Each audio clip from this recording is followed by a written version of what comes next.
সপ্তম শ্ৰেণীৰ ছাত্ৰ ছাত্ৰীসকল তোমালোকক পুনৰ স্বাগতম জনাইছো এটা নতুন ভিডিঅ'ৰ মাজলৈ। আজি তোমালোকৰ ইংৰাজী বিষয়ৰ লেসন নম্বৰ 3 টো আমি এতিয়া আলোচনা কৰিবলৈ লৈছো। লেসনটোৰ নাম হ'ল from the diary of N Frank. তো ডায়েৰী আৰু এন ফ্ৰেংক তোমালোকে বুজি ল'বা।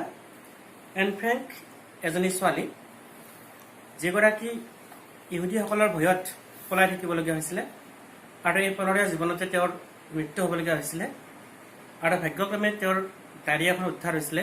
ডায়েৰী মানে আমি জানো ডায়েৰী মানে কি, যে দৈনন্দিন জীৱনত ঘটা ঘটনাবিলাক যেতিয়া আমি লিপিবদ্ধ কৰোঁ, এই লিপিবদ্ধ কৰা ৰূপটোকে ডায়েৰী বুলি কোৱা হয়। আমি প্ৰত্যেকে ডায়েৰী লিখাটো এটা ভাল অভ্যাস। আৰু ডায়েৰী আমি কেতিয়া লিখিব লাগে?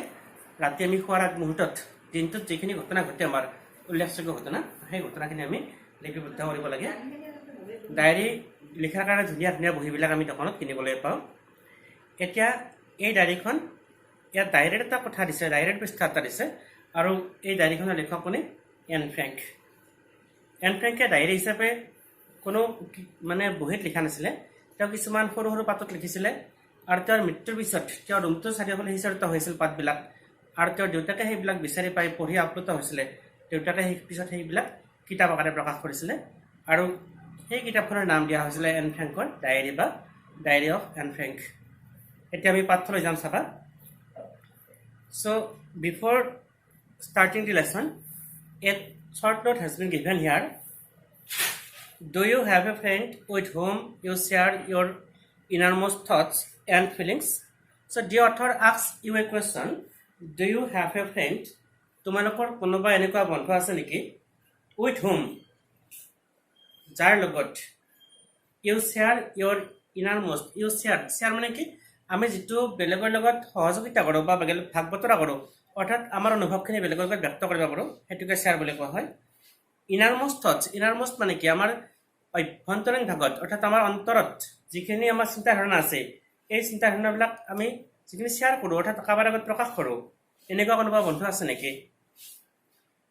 Do you note down your thoughts in a diary? নে তুমি তোমাৰ চিন্তা ভাৱনাবিলাক কোনোবা এখন টকা বহীত লিপিবদ্ধ কৰা? Discuss with the friend sitting next to you the advantages and disadvantages of writing a diary. So the author now tells you to note down some points of advantages and disadvantages of writing a diary. অৰ্থাৎ diary এখন লিখাত আমাৰ কি কোনবিলাক সুবিধা আছে আৰু কোনবিলাক অসুবিধা আছে বা খেলি মেলি আছে, এই বিষয়ে তোমাৰ নেক্সট টু ইউ, তোমাৰ ঠিক পিছত যিজন বন্ধু বা বান্ধৱী থাকে তেওঁৰ লগত আলোচনা কৰি লিখিবলৈ কোৱা হৈছে। Now read about a 13-year-old girl called Anne Frank whose diary has become a classic. এতিয়া আমাক কি হৈছে? আমাক ইয়াতে এখন ডায়েৰী পঢ়িব দিছে এজনী সৰু ছোৱালী who was only 13 years old. তেওঁৰ ডায়েৰীখন একদম ক্লাছিক হৈ পৰিছিলে, মানে এটা ইতিহাস হৈ পৰিছিলে। A useful piece of writing remaining popular over the decades. আৰু বহু দশক ধৰি এই ডায়েৰীখন জনপ্ৰিয় হৈ আছে। এতিয়া আমি পাঠলৈ আহি যাম, মূল পাঠলৈ। A 13-year-old girl in the Netherlands was given a diary for the birthday of June 12, 1942. A 13-year-old girl in Netherlands. So, ঘটনাটো কোনখন দেশত হৈছিলে? নেদাৰলেণ্ডত। নেদাৰলেণ্ড এখন বেলেগ দেশ। 13 year old, সেই সময়ত ছোৱালীজনীৰ বয়স আছিল 13 year, অৰ্থাৎ 13 বছৰ আছিলে। Was given a diary, তেওঁক এখন ডায়েৰী দিয়া হৈছিলে for her birthday on June 12, 1942. অৰ্থাৎ চোৱা, 1942 তেওঁৰ বয়স হৈছিল 13 বছৰ আৰু তেওঁৰ জন্মদিন আছিল 12 জুন। আমিওতো জন্মদিন পাতোঁ। তো আগত আমাৰ আজিকালি জন্মদিনবিলাক আমি বৰ উলাহ মালহ কৰি পাতোঁ, বহুত মানুহক মাতোঁ আৰু আমি গিফ্ট পাওঁ। আমি বিভিন্ন ধৰণৰ যেনেকৈ আমি গিফ্ট পাওঁ, কোনোবা হয়তো ধৰাচোন আমি জিঅ'মেট্ৰি এখন কিতাপ দিলে, কোনোবা এটা জিঅ'মেট্ৰি বক্স দিলে, কোনোবা এটা পুতলা দিলে, গিফ্টবিলাক কৰিলে বিভিন্ন ধৰণৰ। ঠিক তেনেকুৱা ধৰণে এই ছোৱালীজনীক কি দিয়া হৈছিলে? এখন ডায়েৰী বহি দিয়া হৈছিলে সেই জন্মদিনৰ দিনাখন। 2 days later, অৰ্থাৎ তাৰ জন্মদিনৰ 2 দিন পিছত, অৰ্থাৎ 12 তাৰিখে জন্মদিন গ'ল, 14 তাৰিখৰ পৰা she started writing her diary. তেওঁ ডায়েৰীখনত লিখা আৰম্ভ কৰিছিলে। The 13-year-old girl was Anne Frank. So what was the name of the girl? We have already found that the name of the girl was Anne Frank. ছোৱালীজনীৰ নাম আমি ইতিমধ্যে পাইছোঁ তেওঁৰ নাম আছিল N Frank born on June 12 1929 she was the daughter of Otto H. Frank and her mother was Edith Frank. So when was she born? If I ask you a question, when was Anne Frank born? To answer this question, we have to say Anne Frank was born on June 12, 1929, and her parents were she was the daughter of Otto H. Frank, and her mother means the name of her father was Otto H. Frank, and her mother was Edith Frank. The world would not have known her had her diary not been published after her death. So, যদি তেওঁৰ ডায়েৰীখন কেতিয়া প্ৰকাশ হৈছিলে তেওঁৰ ডায়েৰীখন তেওঁৰ মৃত্যুৰ পিছত প্ৰকাশ হৈছিলে আৰু যদি এই মৃত্যুৰ পিছত তেওঁৰ ডায়েৰীখন প্ৰকাশ নহ'লেহেঁতেন তেনেহ'লে হয়তো আমি এন ফ্ৰেংক নামৰ ছোৱালীজনীক আজি আৱিষ্কাৰ কৰিব নোৱাৰিলোহেঁতেন অৰ্থাৎ তেওঁক আমি বিচাৰি নাপালোহেঁতেন Anne Frank died in a concentration camp in early March 1945. But misfortunately, that very small girl had to die in 1945. So, ডায়েৰীখন কিমান বছৰ লিখিছিলে 94ত পাইছিলে তেওঁ 42ত পাইছিলে আৰু তেওঁ 1945ত মৃত্যু হৈছিলে তেওঁ এটা কেম্পত মৰিছিলে যিটো কেম্পত লুকাই আছিলে আশ্ৰয় ইহুদীবিলাকৰ ভয়তে তেওঁ য'ত লুকাই আছিলে তেনেকুৱা এটা কেম্পত সৰু ৰুম এটাত তেওঁৰ মৃত্যু হৈছিলে Her father, Otto Frank, was the sole member of the family who survived World War II. So, who was her father? Otto H. Frank. He was the only person in their family to survive means to live. বাচি থাকিবলৈ সক্ষম হৈছিলে দ্বিতীয় বিশ্বযুদ্ধ World War II means দ্বিতীয় বিশ্বযুদ্ধ তাইৰ দেউতাক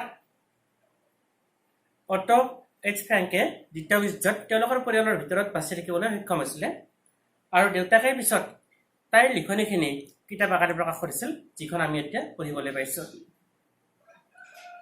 Though she started writing her diary in the summer of 1942, it was never with an intention of creating a record of her experiences during the World War.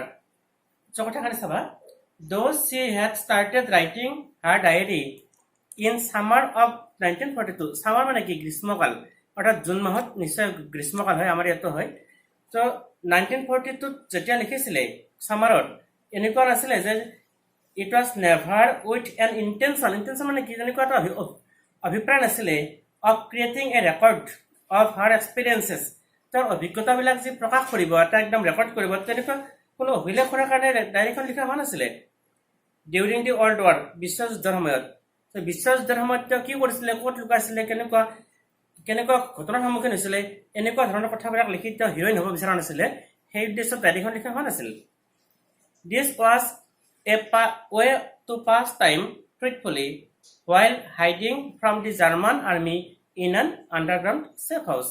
So, যেতিয়া তেওঁ লুকাই আছিলে German আৰ্মিবিলাকৰ ভয়ত জাৰ্মানবিলাকে যেতিয়া তেওঁলোকক আক্ৰমণ কৰিছিলে বা বিচাৰি আছিলে তেওঁলোকৰ ভয়ত যেতিয়া লুকাই আছিলে আৰু লুকাই থকাৰ মুহূৰ্তত কি কৰিব অকলে কিমান কটাব ডায়েৰীখনক এজন সাৰথী হিচাপে বা বন্ধু হিচাপে লৈ তেওঁ কি কৰিব বিচাৰিছিলে এই ডায়েৰীখনৰ লগতে কিছু শ্বেয়াৰ কৰিছিলে ডায়েৰীখনক তেওঁ নিজৰ বান্ধৱী বুলি গ্ৰহণ কৰিছিলে আৰু ইয়াতে হয়তো উল্লেখ কৰা নাই তেওঁ ডায়েৰীখনক এটা নাম দিছিলে নামটো আছিল কিটি এই ডায়েৰীখনকে সদায় নিজৰ বান্ধৱী বুলি ভাবি মনত যিখিনি অনুভৱ হৈছিল ডায়েৰীখনৰ লগত আমি যেনেকৈ মানুহৰ লগত কথা পাতি শ্বেয়াৰ কৰোঁ তেওঁ ডায়েৰীখনৰ লগত কথা পাতিব নোৱাৰে তেওঁ ঠিক আমি যেনেকৈ কথা পতাৰ ধৰণে তেওঁ এই কথাবিলাক ডায়েৰীখনত লিখি গৈছিলে তাৰপিছত চাবা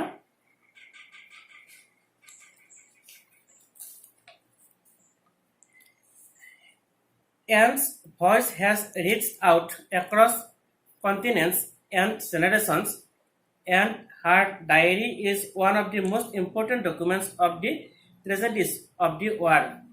So, Anne's voice has reached, তাইৰ voice, তাইৰ মাত, reach মানে কি ঢুকি পাইছিলে, out across the continents, continent মহাদেশ, অৰ্থাৎ বিভিন্ন মহাদেশ, দেশ নহয় মহাদেশ, কেইবাখনো দেশ লগ হৈ এখন মহাদেশ হয়, এনেকৈ বিভিন্ন মহাদেশ অৰ্থাৎ গোটেই পৃথিৱীতে প্ৰচাৰ হৈ গৈছিলে তাইৰ ভইচ মানে কি তাইৰ মাতটো মানে মাতটোতো ৰেকৰ্ডিং হোৱা নাছিলে তাইৰ কথাবিলাক তাইৰ লিখনিবিলাক প্ৰকাশ হৈছিলে এণ্ড জেনেৰেশ্যনছ অৰ্থাৎ মানে কেৱল এনেকুৱা নহয় যে কেৱল আমি গম পাইছোঁ আমাৰ আগত বহুত প্ৰজন্মই লৈ এই পঢ়িছিলে বা পিছত আকৌ পঢ়িব অৰ্থাৎ বিভিন্ন প্ৰজন্মই বিভিন্ন জেনেৰেশ্যনে তাই কথাটো জানিব and her diary is one of the most important documents of the tragedies of the world তাইৰ ডায়েৰীখন কি হৈছিলে পৃথিৱীৰ এটা ট্ৰেজেডি মানে হ'ল বিষাদাত্মক ঘটনা বেদনাত্মক ঘটনা এটা বেদনাত্মক ঘটনাৰ ভিতৰত উল্লেখযোগ্য যিবিলাক ঘটনা আছিলে পৃথিৱীৰ তাৰ ভিতৰত এটা বুলি পৰিগণিত হৈছে